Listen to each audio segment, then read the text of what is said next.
George Floyd, Breonna Taylor, Tamir Rice, Tyre Nichols, Alex Preddy, Renee Good, Abdirahman Abdi, Nicholas Gibbs, Anthony Griffin, Nuran Rizai. All these people have one thing in common. They all tragically and unjustly lost their lives at the hands of a law enforcement officer. And the list goes on and on and on. Behind each one is a family, friends, a story. A story that, in many cases, was brought to an end early due to an officer with a history of bad behavior that, if detected earlier, could have saved a life. In 2020, millions of people around the world took to the streets and demanded change. And, for a moment, it felt like a turning point, like things were actually going to be different. But now, years later, and people are still asking themselves, what has actually changed? Too often, accountability is slow, inconsistent, or out of reach entirely. And as the gap in trust between communities and law enforcement continues to grow, the question becomes, what can we, the people, do about it? Because the government doesn't seem to be any rush to fix things. Well, what if transparency didn't depend on institutions alone? And what if accountability was something that we could all take a part in? These victims are exactly why I created WatchR. WatchR is an app that, with your help, would create a publicly accessible database on the history of every individual law enforcement officer throughout their entire career. A system like this would help us identify patterns of bad behavior early, hold officers accountable consistently, and ensures that incidents don't get lost or forgotten over time. It would also help highlight officers that do their jobs properly, reinforcing trust instead of eroding it. And here's how it works. So once you're in the app, you can officially start recording your interaction with cops. So as you're recording, if you tap on a button right here, this drawer will pop out, which will prompt you to document some basic information on the police officer or officers that you're recording, such as their badge number, whether or not they're a part of ICE, what department they're a part of, all information that the officers have to give you if you ask them.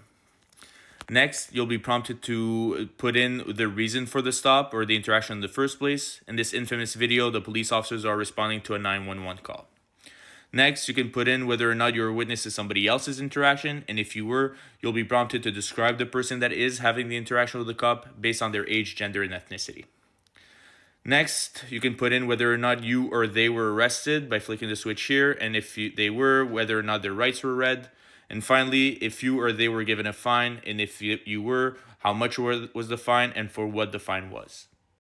So once you're done recording and filling all that info out, it'll take you to this screen here, which is the rating screen. So from my research, I essentially boiled it down to these 4 traits that a police officer should have to be considered a good police officer.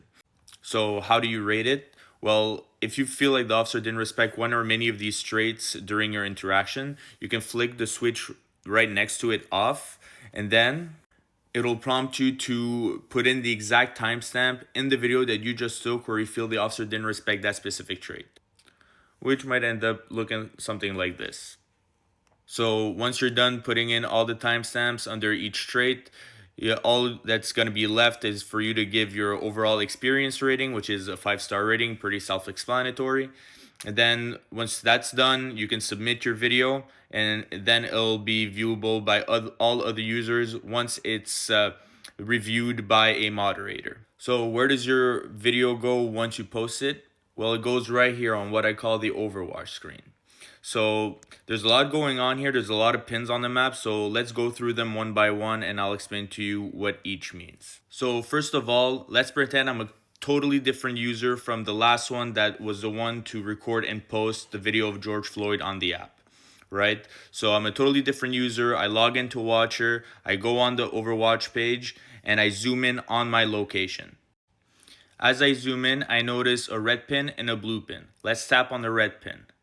So that opens up this drawer where you can see all the information that was documented during the incident as the other user was recording their interactions with the cop, or what I call a watch.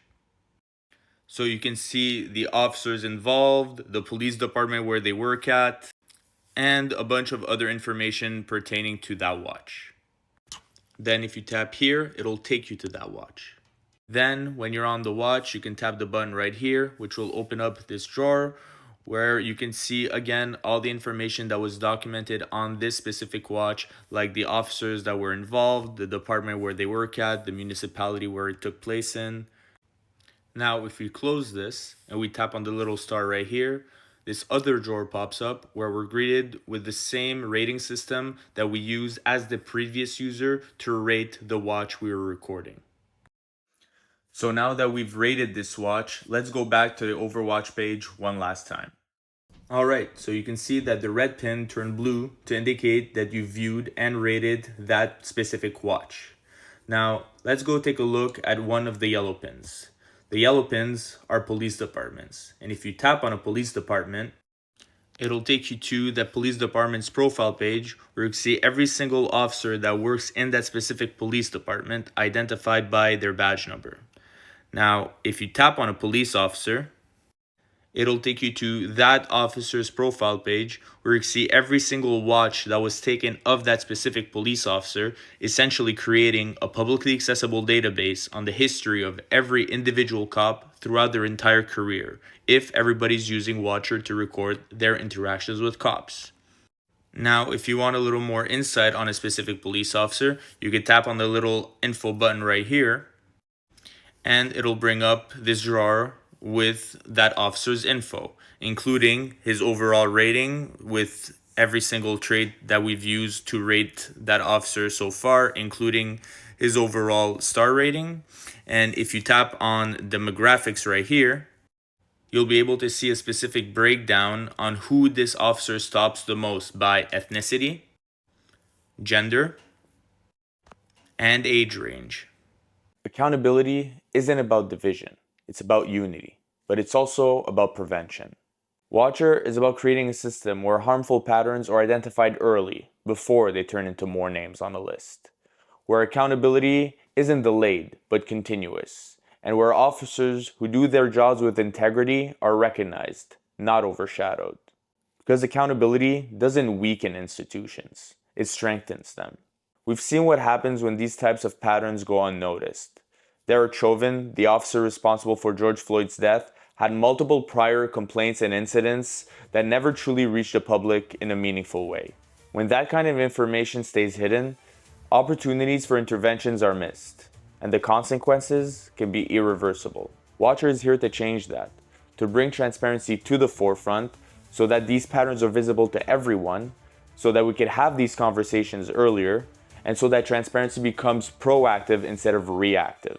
WatchR is about giving people a voice, helping prevent future victims, and rebuilding the trust between communities and law enforcement, not by tearing one side down, but by holding everyone to a higher standard. So I'll ask you, who watches the Watchers? Well, with a tool like WatchR, the answer is simple. We all do.